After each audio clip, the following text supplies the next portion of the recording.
यहाँ पे हम इस कार्य के लिए सी इन ऑब्जेक्ट का प्रयोग कर सकते हैं। सी इन ऑब्जेक्ट भी हमें IOStream के द्वारा ही प्राप्त हुआ है। IOStream.h में सी इन और सी आउट दोनों को डिफाइन किया गया है और सी इन का मुख्य कार्य रहता है कीबोर्ड के द्वारा यूजर से प्रोग्राम के चलते हुए इनपुट प्राप्त करना और उस प्राप्त की गई इनपुट को रिलेटेड वेरिएबल में स्टोर करवाना।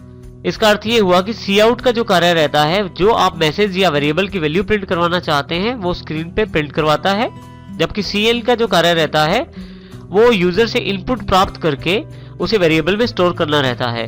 हम इस एग्जांपल को कुछ इस प्रकार से देखते हैं। यहाँ देखें, हमारे पास ABC 3 वेरिएबल है। हमने सबसे पहले एक मैसेज दिया है एंटर वैल्यू ऑफ A। ये message as it is screen पे प्रिंट हो जाएगा। उसके पश्चात हमने यहाँ सी इन का प्रयोग किया है। यदि आप सी इन ऑब्जेक्ट के साइन पे या सिंबल्स पे ध्यान दें तो ये बिल्कुल उल्टे हैं सी आउट से। तो यहाँ पे सी इन के साथ हमने A वेरिएबल पास कर दिया है, जो ये बताता है कि अब की बार जो यूजर इनपुट देगा सी इन के द्वारा A में स्टोर करवा दी जाएगी। इसी तरह से नेक्स्ट मैसेज है एंटर वैल्यू ऑफ B। अब की बार जो यूजर वैल्यू देगा सी इन के द्वारा B को पास कर दी जाएगी या B में स्टोर कर दी जाएगी। फिर हम यहाँ पे दोनों का टोटल करके C में स्टोर करते हैं, C की वैल्यू को प्रिंट करते हैं। यहाँ पे इन मैसेजेस का क्या काम है? जब हम सी आउट से एंटर वैल्यू ऑफ A का मैसेज देते हैं तो हम यूजर को ये बताना चाहते हैं कि अब जो वैल्यूज दी जाएंगी यूजर के द्वारा वो A में स्टोर की जाएंगी। इसी तरह से दूसरे वाला मैसेज यूजर को ये बताने के लिए होता है कि अब जो वो वैल्यू एंटर करेगा यूजर वो वेरिएबल B में स्टोर की जाएंगी। तो जो मैसेजेस हैं उसी के अकॉर्डिंग आप यहाँ वेरिएबल्स का प्रयोग करें, अन्यथा आपके पास वांछित रिजल्ट अवेलेबल नहीं हो पाएंगे। अब हम इस प्रोग्राम को रन करके देखते हैं। हमारे इस प्रोग्राम का नाम है cinadd.cpp। सबसे पहले हम अपनी फाइल खोलते हैं cin.cpp के नाम से।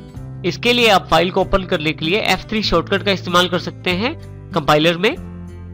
यहां मैं F3 क्लिक कर देता हूं।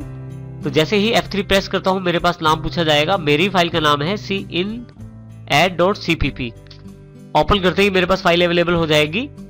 आपके कंपाइलर के शॉर्टकट्स की जानकारी यहाँ नीचे की तरफ स्टेटस बार पे दिखाई जाती है। यदि आप कोई और कंपाइलर प्रयोग कर रहे हैं तो यहाँ के शॉर्टकट्स के अकॉर्डिंग आप उसका प्रयोग कर सकते हैं। मेरे पास F3 है ओपन के लिए, इसलिए मैंने F3 का प्रयोग किया है। अब यहाँ पे हम इस प्रोग्राम को ध्यान से देखते हैं। यदि ऊपर की तरफ से देखें तो सबसे पहले हमने 2 हेडर फाइल्स इंक्लूड की। वॉइड मेन फंक्शन को ओपन कर लिया है और क्लियर स्क्रीन का प्रयोग किया है, जो कि colio.h हेडर फाइल का प्रीडिफाइंड फंक्शन है। उसके पश्चात मेन कार्य हमारा इंटीजर ABC से शुरू होता है।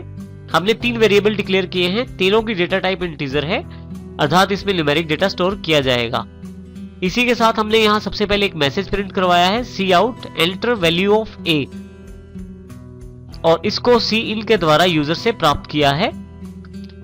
जो यूजर के द्वारा नंबर एंटर किया जाएगा उसको cin के द्वारा A में स्टोर कर दिया जाएगा। इसी प्रकार से हमारे पास यहाँ नेक्स्ट लाइन है एंटर वैल्यू ऑफ B। ये मैसेज यूजर के सामने आ जाएगा और जो यूजर नंबर एंटर करेगा वो नंबर cin के द्वारा B में स्टोर कर दिया जाएगा। यहाँ हमने इन दोनों का टोटल किया है। जो A और B में वैल्यू प्राप्त की है उन दोनों का टोटल करके हमने C में स्टोर कर दिया है। और फाइनली हमने यहाँ पे दोनों का जो आउटपुट है वो C में जो टोटल है उसको प्रिंट करवाया है। अब हम इस प्रोग्राम को रन करके देखते हैं कंट्रोल F9 के साथ। सबसे पहले enter value of A message available है। यहाँ मैं एंटर कर देता हूँ वैल्यू। फिर B की वैल्यू मांगी जा रही है, मैं वो भी एंटर कर देता हूँ। जैसे ही एंटर करता हूँ B की वैल्यू के पश्चात मेरे पास आउटपुट अवेलेबल है 52, जिसमें दोनों का टोटल शामिल है A और B का। मैं फिर से एंटर करके दोबारा इस प्रोग्राम को कंट्रोल F9 से रन करता हूँ। देखिए यहाँ पे अब की बार आउटपुट डिफरेंट है क्योंकि इनपुट भी डिफरेंट है। इसका अर्थ ये हुआ कि हम अपने प्रोग्राम में मैनुअल चेंजेस करने के बजाय cin से प्रोग्राम रन करते समय ही इनपुट प्राप्त कर सकते हैं और उसके अकॉर्डिंग ही हमारा प्रोग्राम उन इनपुट्स के आधार पे हमारे लिए आउटपुट्स तैयार करता है। इस प्रकार से हम cin का प्रयोग कर सकते हैं अपने एग्जांपल्स में। हम cin और cout के रिलेशन को कुछ इस प्रकार से दिखा सकते हैं इस चार्ट के द्वारा।